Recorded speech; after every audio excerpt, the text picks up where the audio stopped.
Bonjour à toutes et à tous et bienvenue pour la correction de cet exercice. Alors on donne E un espace vectoriel, F un endomorphisme de E tel que pour tout x appartenant à E, x, f de x est lié. On veut montrer que F est une homothétie. Donc nous on veut montrer que pour tout x appartenant à E, f de x égale lambda x, avec un lambda fixé. Donc il existe un lambda appartenant à R tel qu'on est ça. Alors, l'idée c'est quoi? Donc pour tout x appartenant à E, x, f de x est lié, c'est-à-dire soit x appartenant à E. X, f de x est lié, donc on sait qu'il existe un lambda x appartenant à R, tel que f de x égale lambda x de x. Avec là le x qui est bien ici en indice du lambda. Alors ça c'est par la définition de x, f de x est lié. Ça veut dire qu'il existe une combinaison, ça veut dire que nos deux éléments sont collinaires, vu qu'on n'en a que deux. D'accord, et en fait nous on voudrait montrer que si on prend un autre élément de E, on aura aussi ce lambda x en produit, c'est-à-dire on aura par exemple f de y égale encore lambda x y. Ça c'est ce qu'on va essayer de montrer. Donc maintenant qu'on a fixé notre x, on prend également un y appartenant à E. Là on sait qu'il existe un lambda y appartenant à R, tel que f de y égale lambda y, y. Et là l'objectif, c'est de montrer que lambda x égale lambda y. D'accord. On sait encore une chose. On sait que il existe un lambda x plus y appartenant à R, tel que f de x plus y égale lambda x plus y, x plus y. Donc là, ce qu'on a fait, c'est qu'on a pris un lambda, on a écrit ce que voulait dire x, f de x lié, on a fait pareil pour y, et ensuite on a utilisé notre hypothèse pour x plus y. Mais f de x plus y, c'est aussi, comme f est linéaire, f de x plus f de y, qui vaut lambda x plus y, x plus lambda x plus y, y. Mais par hypothèse, on a que f de x, c'est lambda x, x. Et f de y, c'est lambda y, y. Qui vaut donc lambda x plus y, x, plus lambda x plus y, y. On commence à se ramener, à se rapprocher de quelque chose. Là, on garde en tête que nous, notre objectif, c'est de montrer que lambda x égale lambda y. D'accord ? Là, si on essaye, par exemple, de mettre tous les x d'un côté, on va avoir x facteur de lambda x moins lambda x plus y égale y facteur de lambda x plus y moins lambda y.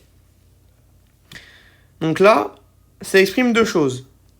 Si lambda x est différent de lambda x plus y, ça veut dire qu'en particulier, x et y sont collinaires. Hop, on va à chaque fois les prendre non nuls. Notre x, hop, x non nul. Et hop, ici, y non nul.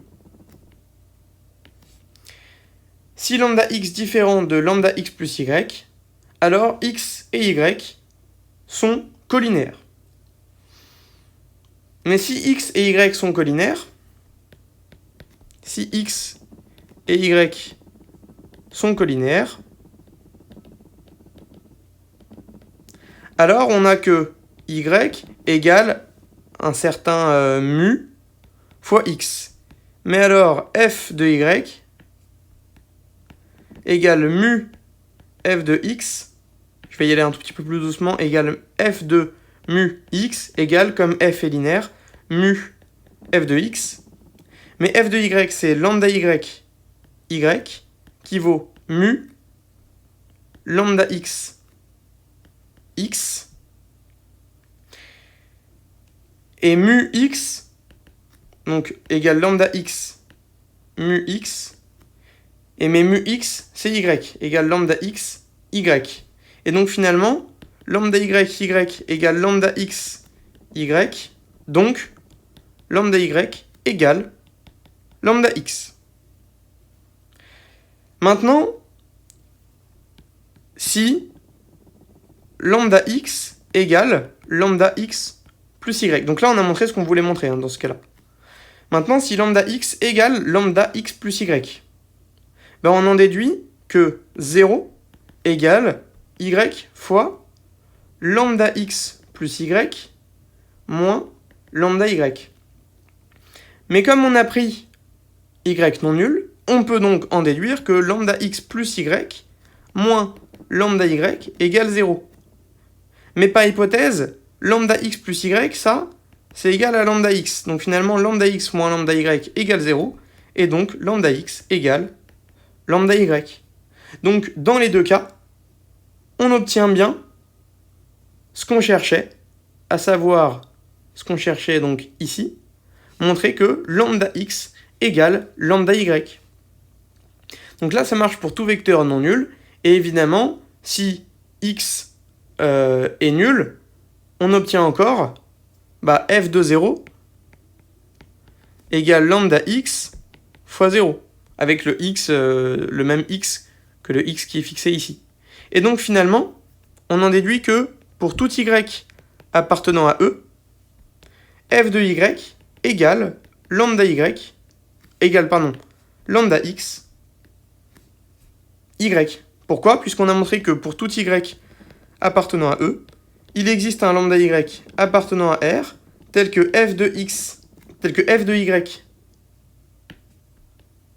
égale lambda y x égale lambda y, je vais y arriver, y, et on a montré que ce lambda y est alors égal au lambda x, et donc finalement, pour tout y appartenant à E, f de y égale lambda x, y.